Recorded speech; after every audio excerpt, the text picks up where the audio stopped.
Apóstol Pedro, que allí nos encontramos, allí estamos estudiando.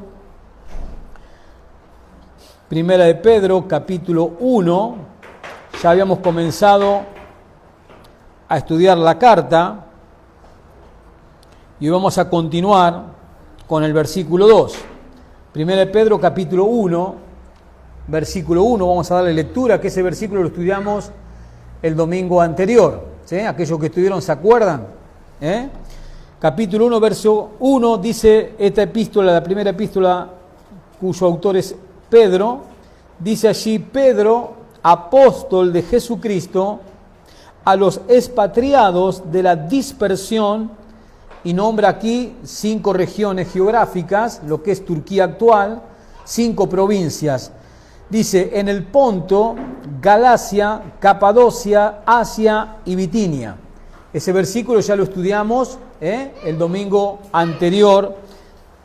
Y el versículo 2 dice: elegidos según la presciencia de Dios Padre en santificación del Espíritu, para obedecer y ser rociados con la sangre de Jesucristo. Gracia y paz os sea multiplicadas. Ya habíamos estudiado la primera palabrita del versículo 2 sobre esa palabra que Pedro dice ahí a estos creyentes elegidos. Y si ustedes recuerdan el domingo anterior, esa palabra elección en el Antiguo Testamento tiene que ver con ¿quién? Con una nación, con Israel. En el Antiguo Testamento Dios escogió a esa nación, a Israel, como su pueblo, para a través de ese pueblo llevar adelante sus planes redentores, pero también de bendiciones para particularmente el pueblo.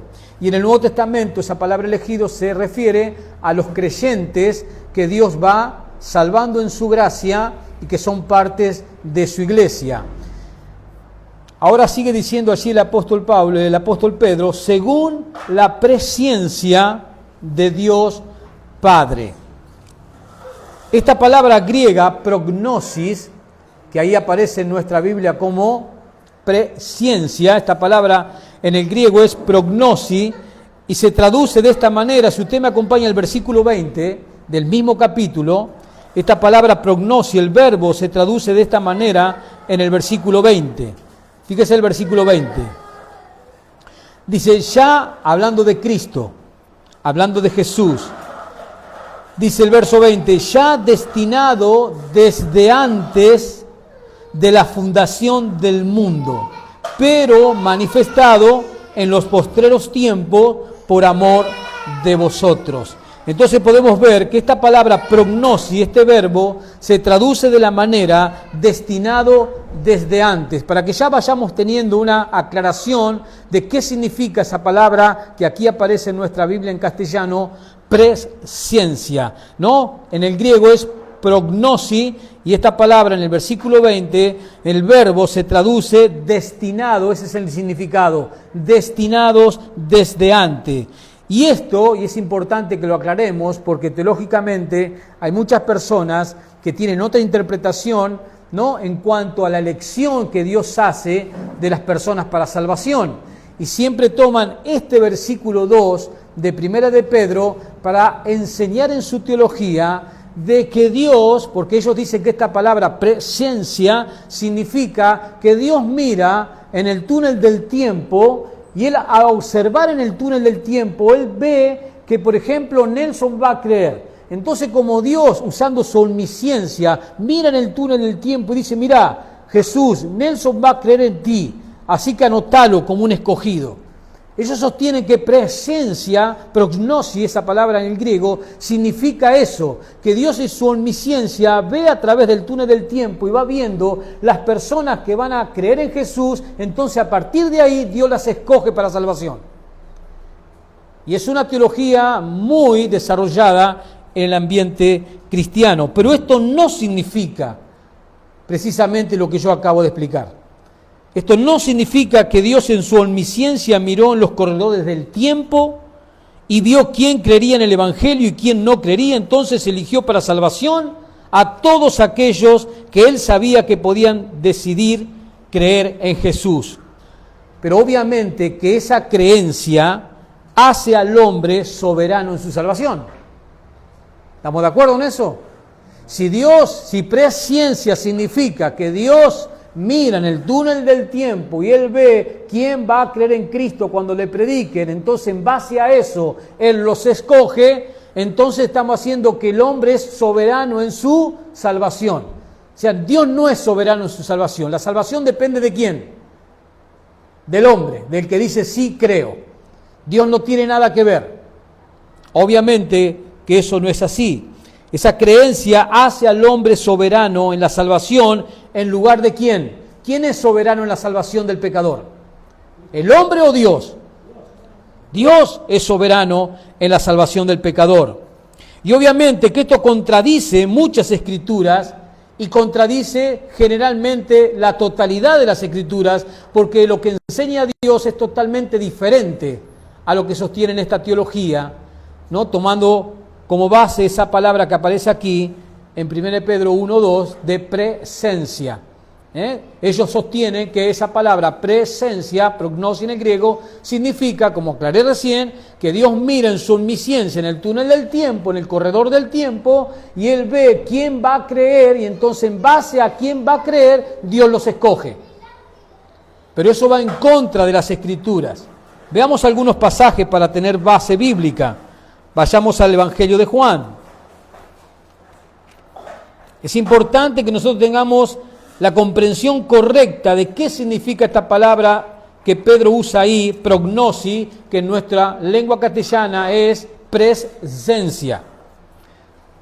Juan, capítulo 6. Evangelio de Juan, capítulo 6. Versículo 44. Y escuchemos a Jesús.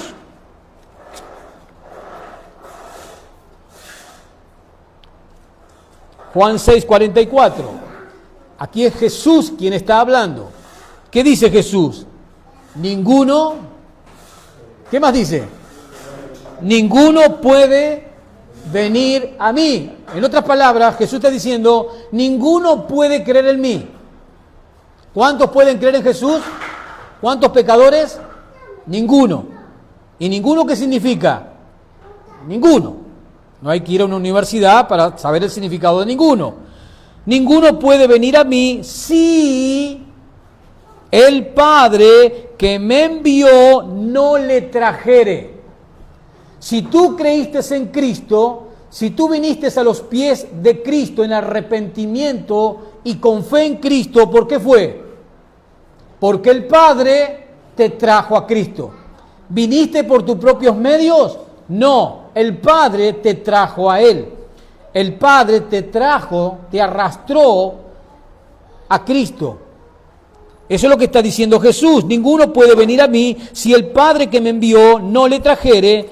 Y dice Jesús, y yo le resucitaré en el día postrero. Salte al versículo 65, donde Jesús va a decir algo similar. Versículo 65, siempre en el mismo capítulo. Versículo 65, sigue hablando Jesús. Y dijo, por esto os he dicho que ninguno puede venir a mí si no le fuere dado del Padre. ¿Se los había dicho cuándo? Recién cuando leímos en el 44. A eso se está refiriendo Jesús ahora. Y dijo, por esto os he dicho. ¿Cuándo lo dijo? En el versículo 44. ¿Qué les había dicho en el versículo 44? Ninguno puede venir a mí. Ningún pecador puede arrepentirse. Ningún pecador puede profesar fe en mí a menos que el Padre lo traiga. ¿Sí? Entonces vemos claramente que esa palabra presencia que usa Pedro, prognosis, la palabra griega que usa Pedro cuando escribe la carta, no puede significar que Dios miró en el túnel del tiempo, los corredores del tiempo, y Él vio en su omnisciencia quién iba a creer, y de acuerdo a quién iba a creer, Él escoge después. No puede significar eso, y obviamente no significa eso. Pero vayamos al capítulo 15 de este mismo Evangelio y sigamos escuchando a Jesús, para que veamos quién es soberano en la salvación del pecador. Si es el hombre o es Dios. Si lo escuchamos a Jesús atentamente recién, nos damos cuenta de que es Dios quien salva que el hombre no está en él la capacidad de poder creer por sus propios medios. ¿Por qué causa? Por su pecaminosidad. Pablo es claro en la carta a los Romanos, en el capítulo 3. Nadie busca a Dios, nadie entiende a Dios, dice Pablo. Juan 15, versículo 16. Y escucha a Jesús hablando con sus discípulos. Juan 15, verso 16. No me elegisteis vosotros a mí. ¿Qué dice? Sino que yo os elegí a vosotros. ¿Quién eligió a Jesús? Tú que estás sentado ahí, tú que profesas fe en Jesucristo. ¿Por qué profesas fe en Jesús? ¿Por qué te has arrepentido de tus pecados? ¿Por qué tratas de agradarlo a tu Padre? Porque el Padre te trajo a Cristo y porque Cristo te eligió. ¿Tú lo elegiste a Cristo? Claro que lo elegiste a Cristo, pero ¿después de qué? De que Cristo te eligiera a ti. ¿Quién eligió primero? ¿Tú o Él? Él. ¿Quién es soberano en la salvación que tú tienes? Él. Él te escogió. El Padre te trajo a Cristo. Cristo te escogió. Una vez que Dios, a través de la obra del Espíritu, abre tu mente, ilumina tu mente que estaba en oscuridad por causa del pecado. Una vez que Él resucita tu espíritu muerto, entonces tú escoges a Jesús. Tú crees en Jesús. Tú pones fe en Jesús. Pero ¿después de qué? De que Él te resucitó. De que Él te trajo a Cristo. De que Él te eligió. El primer paso lo da Dios, porque nosotros estamos muertos espiritualmente y un muerto no puede elegir. Tan sencillo como eso. ¿Y qué hablar de Efesios 2? Venga conmigo a Efesios 2. Por eso, esta creencia, aquellos que dicen que presencia significa que Dios mira los corredores del tiempo y Él ha visto quién iba a creer y en base a eso escoge para salvación. No significa presencia, esa palabra no significa eso, porque eso contradice las Escrituras, por ejemplo, que estamos leyendo, donde claramente Dios es soberano en la salvación del pecador. Pero escuchemos al apóstol Pablo allí cuando escribe la carta a los Efesios en el capítulo 2. Capítulo 2, versículo 8, un texto que muchas veces lo hemos compartido. Efesios 2, versículo 8.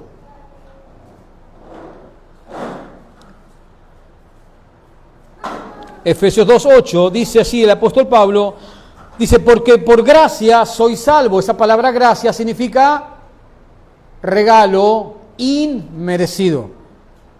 Porque nosotros como pecadores, ¿qué merecíamos? Si es por merecimiento, ¿qué merecíamos al ser pecadores? Castigo. Castigo. Y eterno. ¿Por qué eterno? Porque hemos violado la ley de un Dios como eterno. Por eso hemos sido salvados por gracia, lo cual significa regalo inmerecido. Y Pablo dice en el verso 8, porque por gracia sois ¿qué? Salvos. Vos sos salvo por la gracia de Dios, por gracia sois salvos. ¿Y por qué medio? Por medio de la fe. El instrumento con el cual yo soy salvo es por medio de la fe. Ahora sigamos leyendo. Y esto no de vosotros. La gracia no es tuya, la has recibido. Tú eres el recipiente que recibió la gracia que no merecías. Y la fe con la cual creíste tampoco la produciste tú.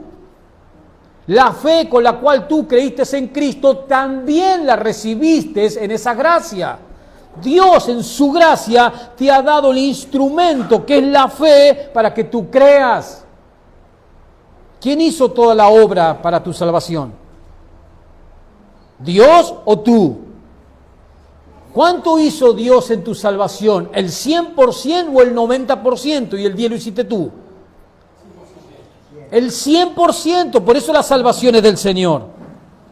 Porque por gracia sois salvos por medio de la fe, y esto no de vosotros, pues es don de Dios. Esa palabra don significa regalo. Es regalo de Dios. ¿Qué es regalo de Dios, Pablo? La gracia y la fe, por la cual fuiste salvado. Verso 9. No por obras. Ahí está. ¿Qué obras contribuyeron de parte tuya para que tú seas salvo? ¿Qué obra contribuiste tú para tu salvación? ¿Qué hiciste para que Dios te salvara? Nada. ¿Por qué? Porque no podés hacer nada. ¿Por qué? Porque estamos muertos en nuestros delitos y pecados. Y un muerto no puede hacer nada. Háblale a un cadáver, pellízcalo a un cadáver, pégale con un martillo a un cadáver, ¿qué reacción va a tener? Ninguna.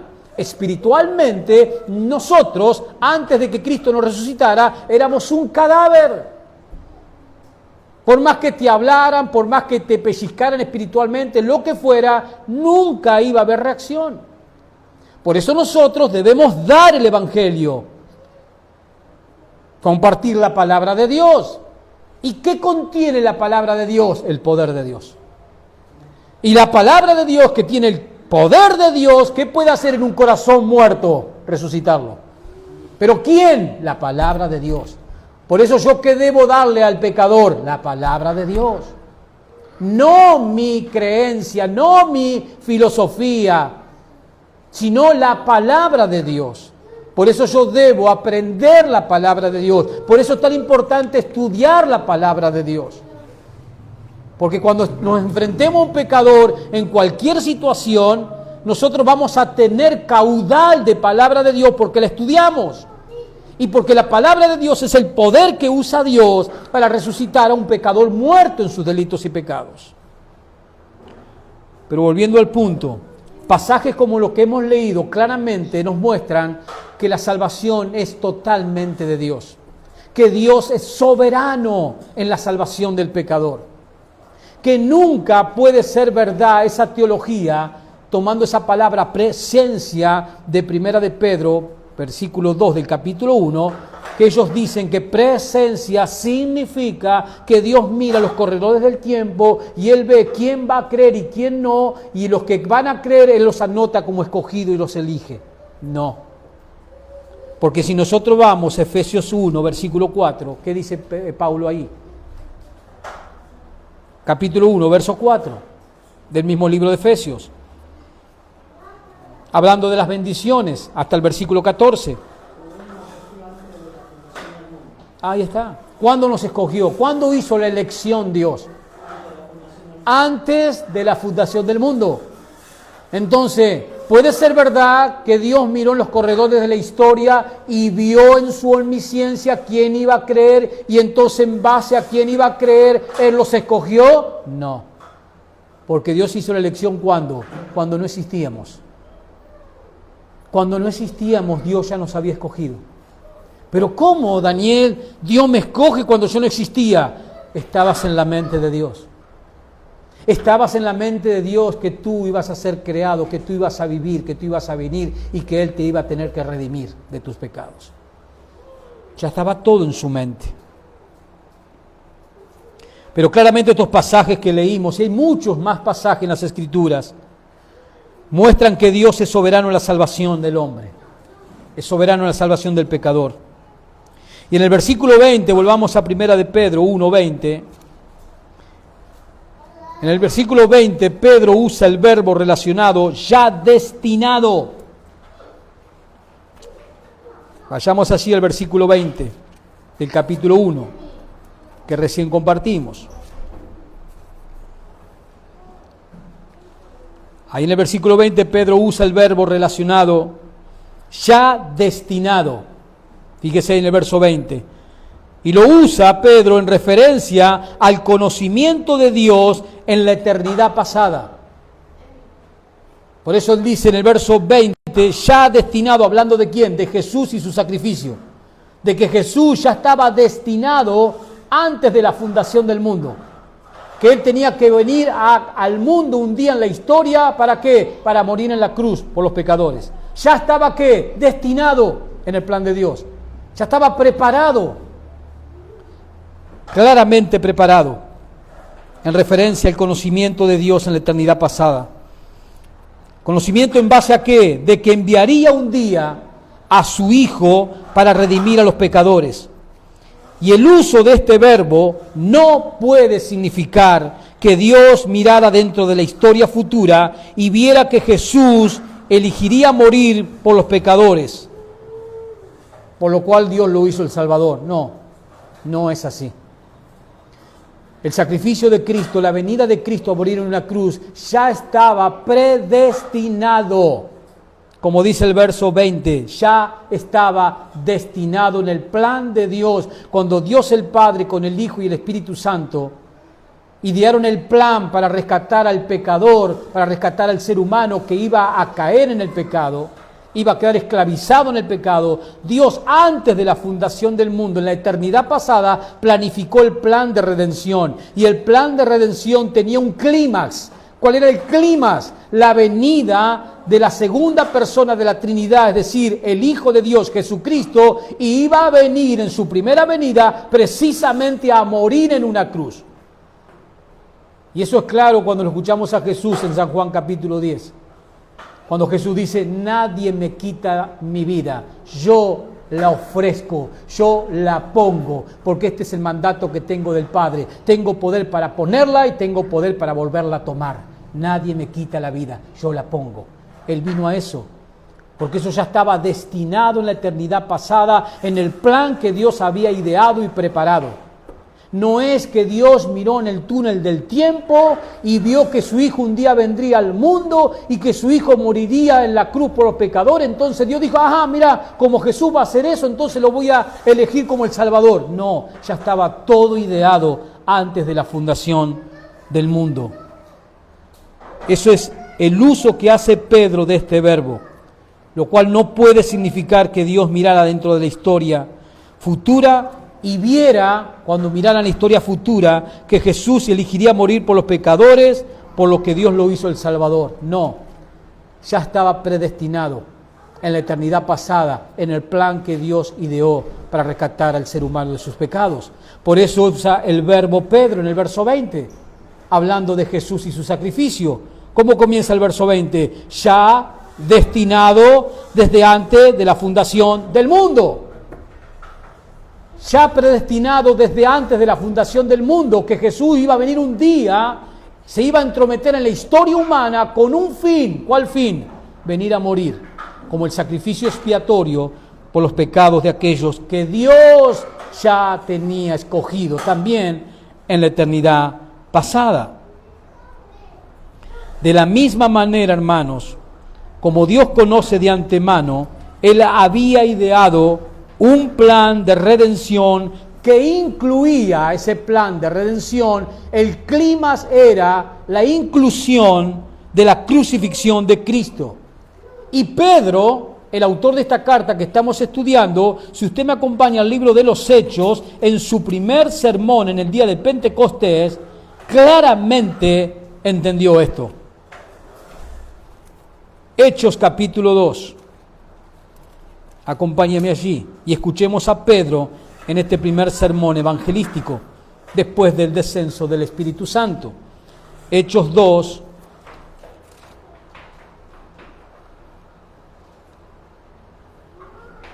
versículo 22. Hechos 2, versículo 22.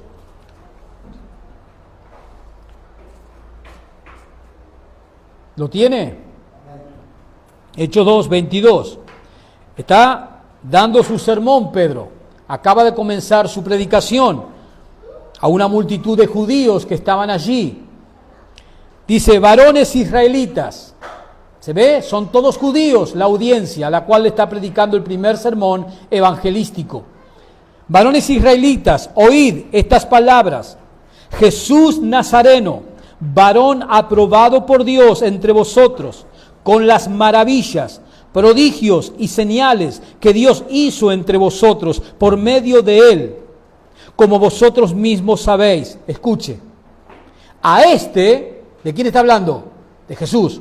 A este entregado, subraye lo que sigue, por el determinado consejo y anticipado conocimiento ¿de quién? De Dios. O sea, a Jesús cuando lo prendieron, cuando lo torturaron, cuando lo clavaron en la cruz, todo eso estaba ¿qué? Predeterminado. Era parte del plan de Dios. A este verso 23, entregado por el determinado consejo y anticipado conocimiento ¿de quién? De Dios. Ahora viene la responsabilidad de aquellos que lo mataron. Prendisteis y matasteis por manos de inicuos crucificándole. ¿Lo puede ver ahí? Entonces la palabra presencia, ¿qué significa? Que Dios predestinó, que Dios preparó antes de la fundación del mundo, tanto la crucifixión de su Hijo, como también la elección de todos aquellos que van a creer y van a ser salvos. Ese es el significado de la palabra en 1 de Pedro 1, versículo 2, de presencia, según la presencia de Dios. Si usted va al capítulo 4 de Hechos, se va a encontrar con algo similar. Nuevamente Pedro, hablando, capítulo 4.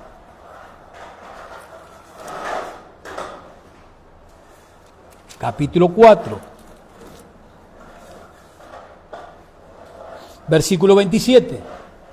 Dice allí, porque verdaderamente se unieron en esta ciudad contra tu santo Hijo Jesús, a quien ungiste Herodes y Poncio Pilato con los gentiles y el pueblo de Israel, para hacer, y escuche, cuanto tu mano y tu consejo habían antes determinado que sucediera. Que había determinado el consejo y la sabiduría de Dios, que Cristo tuvo que venir y morir. Fue Dios quien ofreció a su Hijo en una cruz como el sacrificio expiatorio por los pecados de todos aquellos que iban a creer en Él para salvación. Ya estaba escrito en el plan redentor de Dios.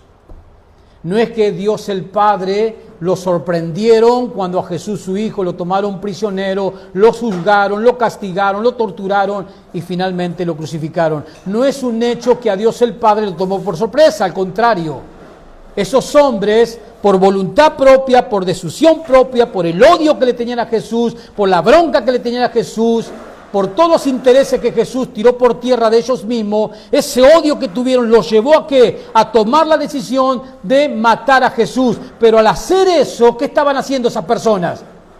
Cumpliendo parte del plan que Dios había determinado. ¿Fueron culpables? Claro que sí. Porque fue la decisión que esa gente tomó. Poncio Pilato, Herodes, el Sanedrín judío, no todos, pero su gran mayoría, el pueblo de Israel en su totalidad, pidiéndole a Pilato que crucifícale, crucifícale. Todos ellos fueron culpables de matar al Hijo de Dios. Pero sin embargo, ese incidente estaban ellos cumpliendo parte del plan que Dios había determinado en la eternidad pasada. De esa misma manera, conoció de antemano Dios, de esa misma manera, conoce y conoció Dios de antemano, ¿a quiénes? A sus escogidos. Y es claro el versículo de Efesios capítulo 1, verso 4. Él nos escogió, ¿cuándo? ¿Se acuerdan qué dice el texto? ¿Cuándo nos conoció? Según Pablo en Efesios 1, 4. Antes de la fundación del mundo. ¿Qué dice Pablo? Que Dios nos escogió cuando el mundo no había sido creado. ¿Y si el mundo no fue creado, yo existía? Tampoco. Sin embargo, en la mente de Dios yo ya existía. Y en los propósitos de Dios, Dios hizo que yo naciera en la década que nací, en el siglo que nací, en la época que nací. Es más, estaba en el plan de Dios dónde tenía que nacer, qué papá y mamá tenía que tener, cuántos hermanos tenía que tener, qué hermanos tenía que tener, cómo me iba a ser mi vida hasta que Él me alcanzara con la salvación. Todo, absolutamente todo. estaba en el plan de Dios. No hay destino, hermanos. No existe lo que el mundo suele decir, y fue el destino. No existe el destino. Lo que existe es el plan redentor de Dios. Y dale gracias a Dios de que si has creído en Cristo es porque tú estabas en ese plan. Estabas en la mente de Dios antes que Dios creara el mundo. Antes que tú existieras, ya estabas en la mente de Dios.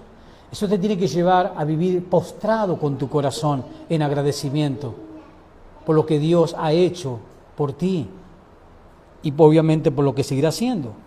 Entonces, esa palabra que aparece en 1 de Pedro, capítulo 1, verso 2, presciencia, implica determinación de parte de Dios. ¿En cuanto a qué? En cuanto a que Él escogió a personas para que sean salvas. Presciencia significa determinación, hablando del sacrificio de Cristo, en que el sacrificio de Cristo, la muerte de Cristo, estaba en el plan de Dios determinado antes que el mundo existiera. Presencia implica determinación de parte de Dios, basada obviamente en su plan eterno, como dijo el apóstol Pablo en Efesios 1:4. ¿Y qué decir de Jeremías? ¿Alguna vez leyó Jeremías capítulo 1, verso 5? Venga. Jeremías 1:5.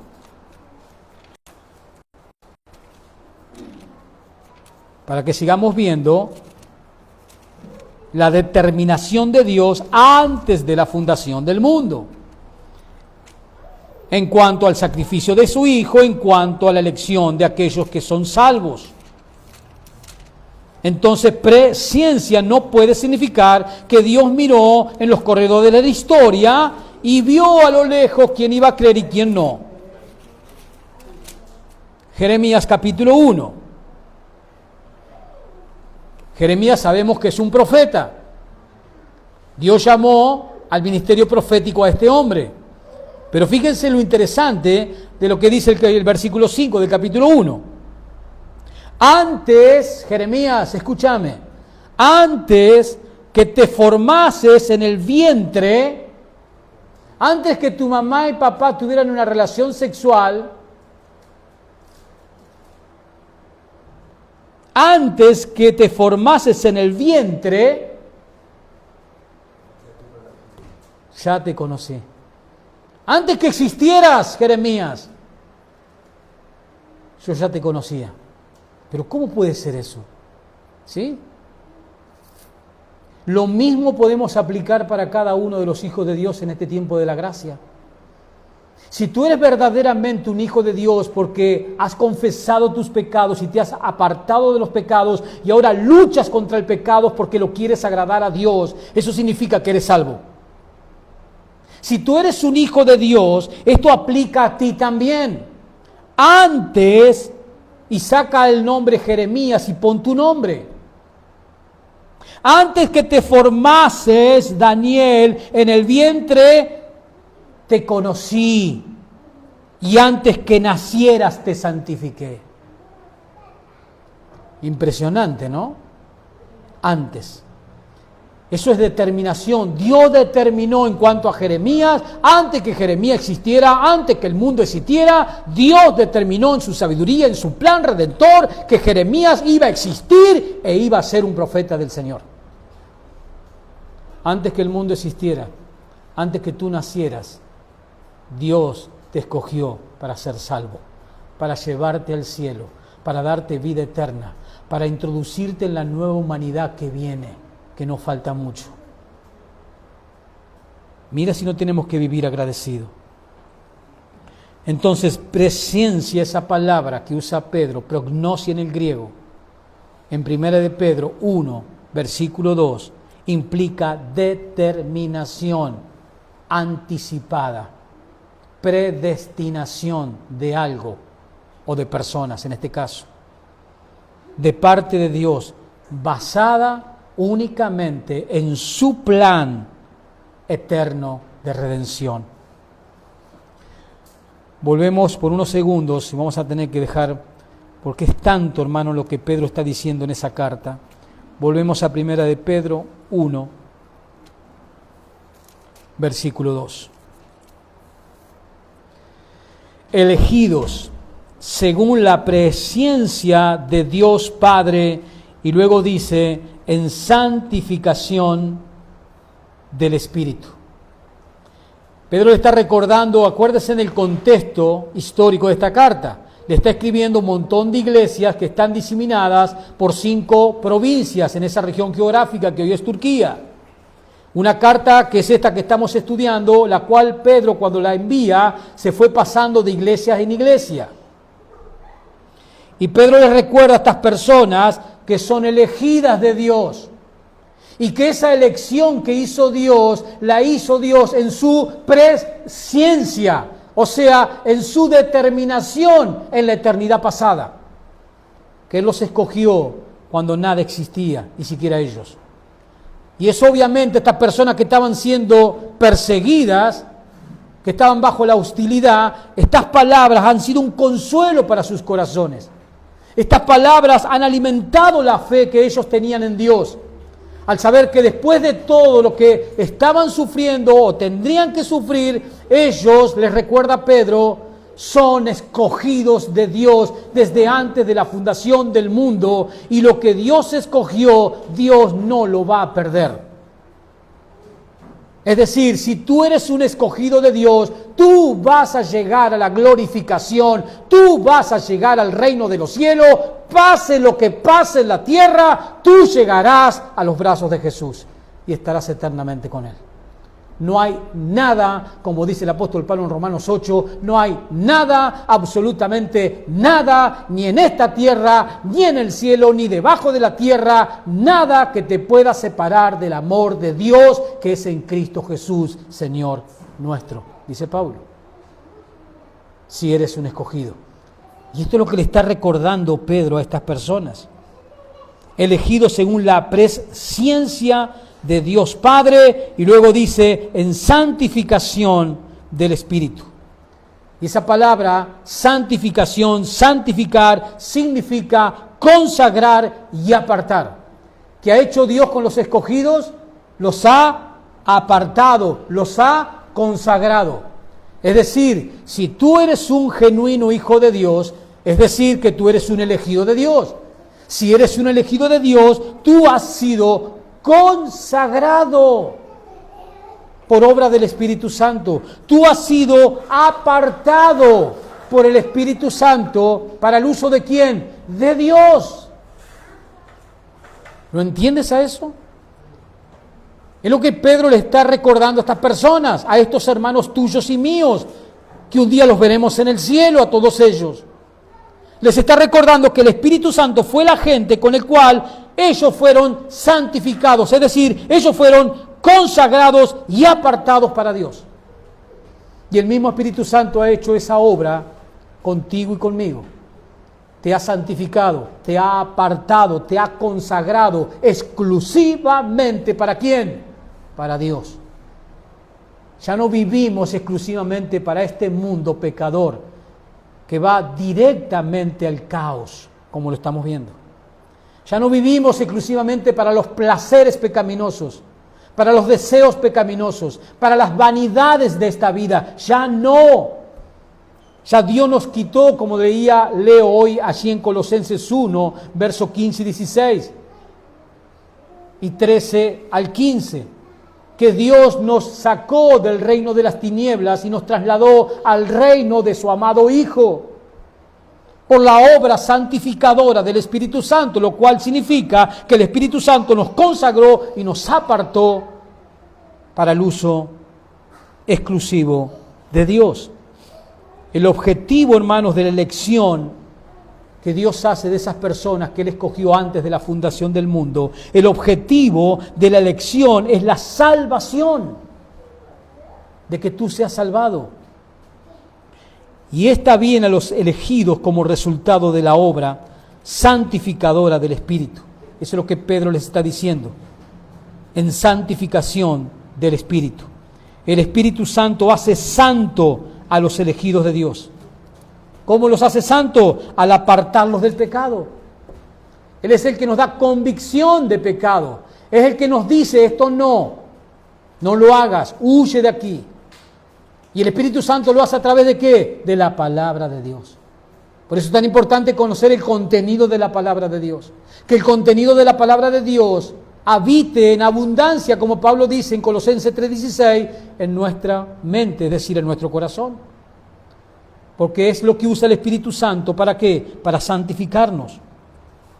El Espíritu Santo hace santo a los elegidos de Dios, al apartarlos del pecado, al apartarnos de la incredulidad, para llevarnos a la fe en Cristo.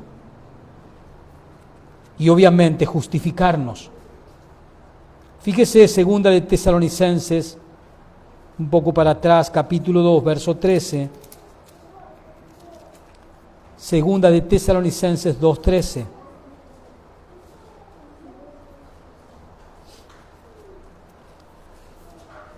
Para que veamos la obra del Espíritu Santo.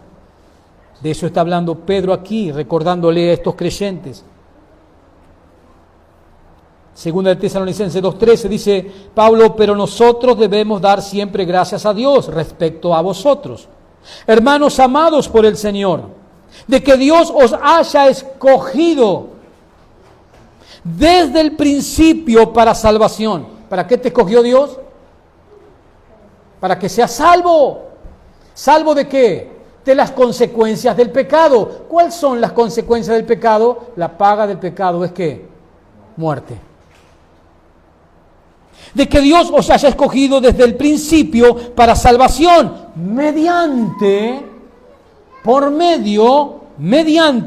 la santificación, mediante la consagración, mediante el apartarnos, que eso es lo que significa santificación.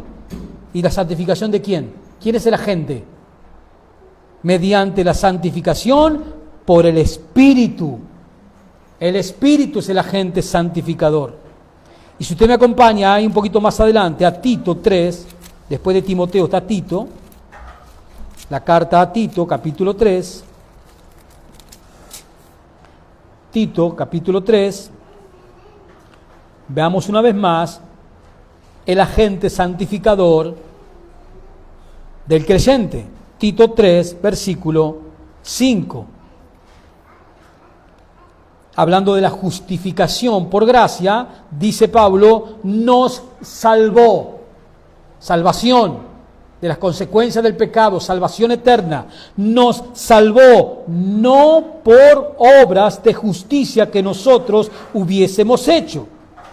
¿Por qué nos salvó Pablo? Sino por su misericordia, por el lavamiento de la regeneración y por la renovación en el ¿qué?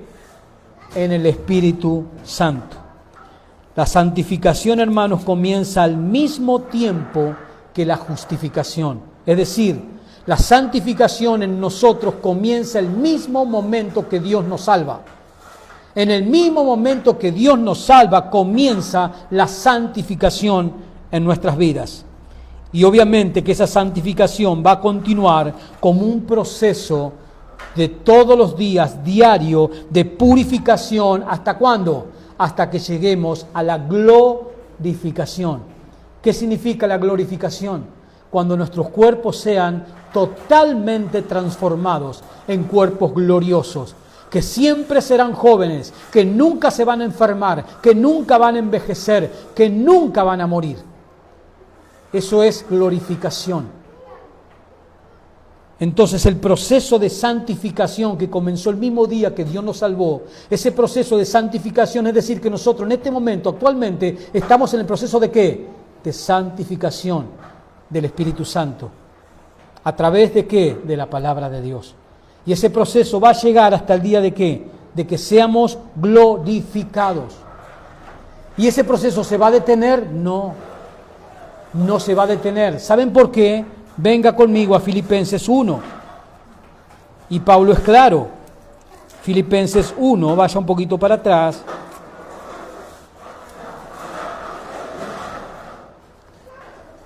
Y fíjese el convencimiento del apóstol Pablo con relación a la obra que el Espíritu de Dios comenzó en nosotros desde el mismo momento en que nos salvó. ¿Y por qué nos salvó el Espíritu? Porque éramos ¿qué? escogidos. Versículo 6 de Filipenses 1. Dice Pablo, estando persuadido, eso significa convencido. Filipenses 1:6, estando persuadido de esto. Bueno, vamos a hacer una pregunta, Pablo. Pablo, ¿de qué estás persuadido? Pablo, ¿de qué estás convencido? Y Pablo te va a responder, que el que comenzó en vosotros la buena obra, y eso se refiere a aquel que te salvó, aquel que comenzó la obra de salvación en tu vida, la perfeccionará hasta el día de Jesucristo. O sea, aquel que empezó en ti la obra el día que te salvó, te va a ir perfeccionando hasta que tú entres a la gloria con un cuerpo glorificado y estés con Cristo para siempre. Y no hay nada ni nadie que detenga esa obra. Lo que Dios comienza, en otras palabras, Dios lo termina. Si Dios empezó una obra en ti, Dios la va a terminar en ti. Dios no deja las cosas a mitad de camino. ¿Por qué causa? Porque es Dios. Porque es Dios. Dice Pedro luego, para obedecer. Si usted vuelve a 1 Pedro 1 y seguimos con el texto, y vamos a terminar ahí por cuestión de tiempo, estamos en el versículo 2, elegidos según la presciencia de Dios, ya estudiamos eso, ya sabemos qué es eso, en santificación del Espíritu, ya vimos que el agente santificador es el Espíritu Santo, y sigue diciendo Pedro, para obedecer. Fuimos elegidos según la determinación, la presciencia de Dios, cuando el Espíritu Santo los santificó. ¿Todo eso para qué? Para obedecer. Los creyentes son apartados del pecado para Dios. Somos apartados del pecado para Dios, con el fin de que podamos, ¿qué? Obedecer a Jesucristo. Con ese fin somos apartados para Dios. El agente es el Espíritu Santo, pero somos apartados para Dios con el fin de obedecer a Jesucristo. La salvación verdadera, si tú quieres saber si realmente eres salvo, la salvación verdadera produce obediencia a Cristo. ¿Es sencillo? Es sencillo. ¿Hay que ir a una universidad para estudiar? No. Si tú quieres saber si realmente eres salvo, tú mira tu obediencia a la palabra de Dios. Si no hay obediencia en la palabra de Dios en tu vida, yo te diría que te postres en un lugar secreto y le pidas a Dios que te salve. Porque la verdadera salvación produce obediencia a Cristo. Ahora, cuando decimos produce obediencia a Cristo, ¿qué queremos decir con eso? Queremos decir que produce obediencia a la palabra de Dios. Si tú no estudias la palabra de Dios, es decir, si no conoces la palabra de Dios, ¿qué obediencia tú vas a tener a Cristo? ¿Qué obediencia? Ninguna. Y la obediencia a Cristo es evidencia de que sos salvo. No sé si me entiende lo que te estoy diciendo. Si yo no conozco el contenido de la Biblia, yo no la puedo obedecer. Y la evidencia de que yo soy salvo es mi obediencia. Si yo no conozco la palabra, ¿cómo la voy a obedecer? Y si yo no la obedezco, no soy salvo. Por más que grite, por más que conozca canciones, himnos de memoria, por más que venga a todas las reuniones, no falte ninguna, tú puedes hacer todo eso e irte al infierno. La obediencia a Cristo es la evidencia de que realmente he nacido de nuevo. Y ese nuevo nacimiento en mí ha producido un corazón que ahora quiere agradar a Dios. No perfectamente, porque no podemos. Pero va a haber un patrón todo el tiempo obrando en mi corazón de que quiero agradar a Dios. aún con mis imperfecciones, aún con mis caídas. Pero hay un patrón en mi corazón que quiere agradarlo a Dios, que quiere vivir conforme a la palabra de Dios. Entonces Pedro les dice a estos creyentes que son elegidos, y esa elección ha sido según la presencia de Dios, que han sido santificados por el Espíritu Santo. ¿Para qué? Para obedecer a Cristo. Y como dije recién, la verdadera salvación produce obediencia verdadera a Cristo. Vamos a dejar allí porque tenemos mucho para abarcar en este punto de la obediencia. Y no quiero condensarlo en poquitos minutos que nos quedan, porque nos vamos a perder un montón de enseñanzas. Así que vamos a continuar el domingo siguiente con esta palabra para obedecer, y luego nos falta la parte final del versículo que dice, y ser rociados con la sangre de Jesucristo, y al final, gracia y paz os sean multiplicadas. Ahí tenemos un montón de cosas que Pedro le está diciendo en esas pocas palabras a estos creyentes, ¿no? Y por aplicación también a nosotros. Amén, hermanos. Póngase de pie y vamos a agradecerle al Señor por su palabra. Señor, te damos en verdad muchísimas gracias, te agradecemos por oír tu palabra, te agradecemos por ser expuestos a tu palabra. Te damos gracias, Señor, porque cada vez que estudiamos la Biblia, cada vez que prestamos atención a la Biblia, le estamos prestando atención a tu palabra. Le estamos prestando atención, Señor, a tus mandatos, a tus preceptos, que son vida, que son vitaminas para nuestra vida espiritual. Te damos gracias, Padre, porque tu palabra también claramente nos enseña que la fe aumenta en nosotros, que la fe se produce en nosotros por oír y oír la palabra de Dios. Te damos gracias porque un día más hemos podido oír la palabra de Dios. Y si la hemos oído con un corazón hambriento y deseoso, esa palabra ha aumentado nuestra fe. Esa palabra nos ha dado conocimiento y entendimiento del Dios de la Biblia, el único Dios vivo y verdadero. Señor, bendice tu iglesia que está presente aquí, según las necesidades que tenga cada uno de ellos. Ayúdalos, fortalécelos, anímalos, Señor. Porque cuando miramos, Señor, el escenario geopolítico actualmente en el mundo, también podemos entender de que tú no estás muy lejos de llevar tu iglesia de esta tierra. Señor, ayúdanos a estar atentos y enfocados en las cosas de arriba, en el cielo. Señor, gracias. Bendice a los hermanos que no están hoy aquí por distintos motivos.